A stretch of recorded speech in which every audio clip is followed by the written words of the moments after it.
بسم اللہ الرحمن الرحیم، شروع اللہ کے نام سے جو بڑا مہربان نہایت رحم فرمانے والا ہے۔ محترم ناظرین و سامعین، السلام علیکم ورحمۃ اللہ وبرکاتہ۔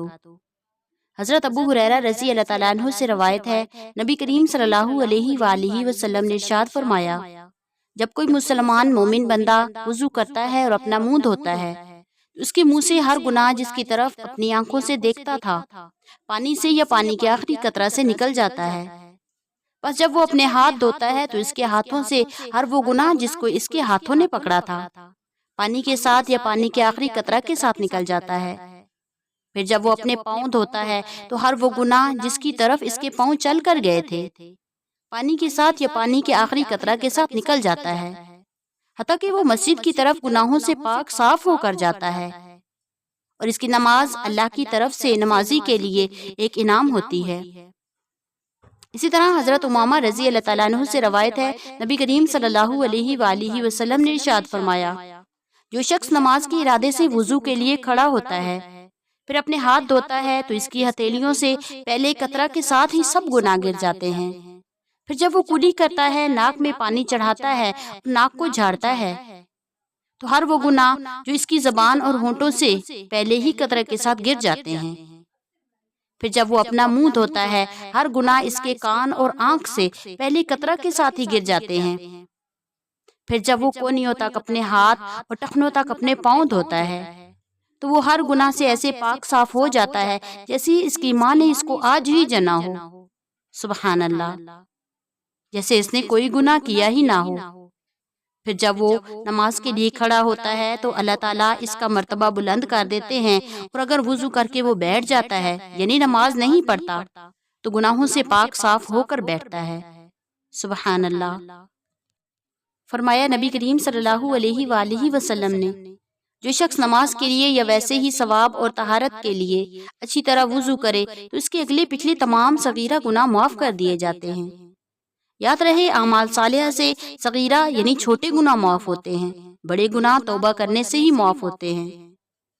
حضرت ابو ہریرہ رضی اللہ تعالیٰ عنہ فرماتے ہیں، جناب رسول اللہ صلی اللہ علیہ وآلہ وسلم نے فرمایا، میری امت کے لوگ قیامت کے دن اس حالت میں بلائے جائیں گے کہ ان کے آثار وضو سے اعضائے وضو چمکتے ہوں گے، بس تم میں سے جو اس کی طاقت رکھتا ہے کہ وہ اپنی چمک دمک کو زیادہ کرے اس کو وضو کر لینا چاہیے۔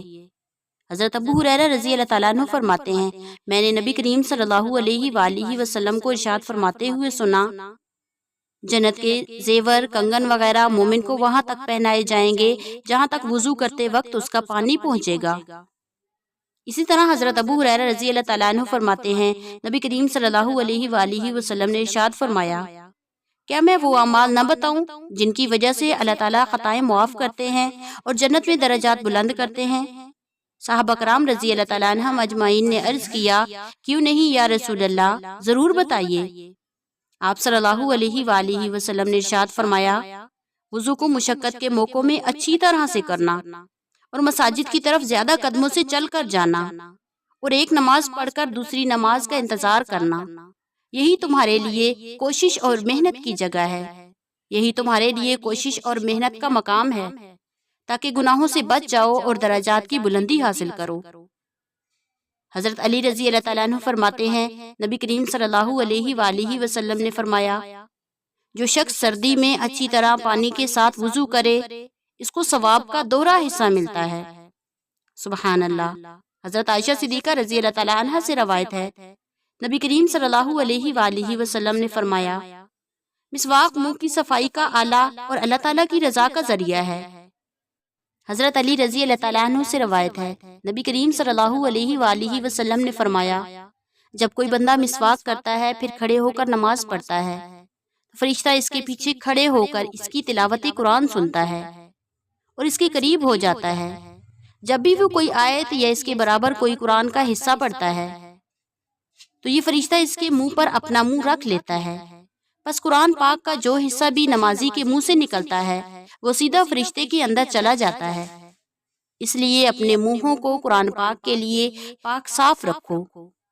حضرت جابر رضی اللہ تعالیٰ عنہ فرماتے ہیں، نبی کریم صلی اللہ علیہ وآلہ وسلم نے ارشاد فرمایا، مسواک کر کے 2 رکعت پڑھنا بغیر مسواک کے 70 رکعت پڑھنے سے افضل ہے۔ سبحان اللہ و بحمدہ، سبحان اللہ العظیم، واللہ اعلم۔